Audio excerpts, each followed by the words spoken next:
Okay, nakikita nyo? Andito ako po sa tore.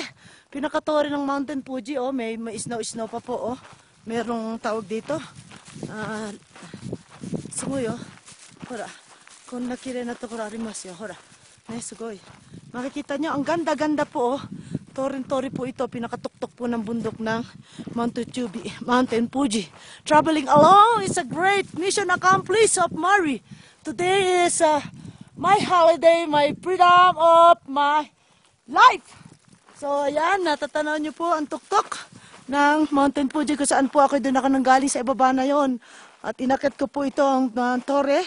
At hanggang ngayon po, you can see Mari still going down.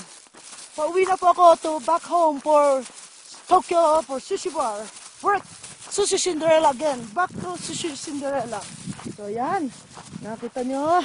Ang ganda-ganda, sulit na sulit po ang pagkakapunta ko dahil lampas pa po sa ulap ang aking kinalalagyan. Napakaganda. You can see the clouds are at the downhill. At ayan, pababa po at ang karsada ganyan, no? Batuhan. You can see the rock and sands. Ang ganda-ganda po. Oh, wow, cool.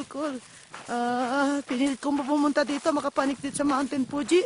In 30 years in Japan, first time to go here to try to challenge my life to climb trekking Mountain Fuji.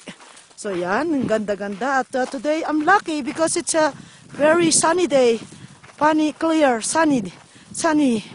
Okay, pansamantala po.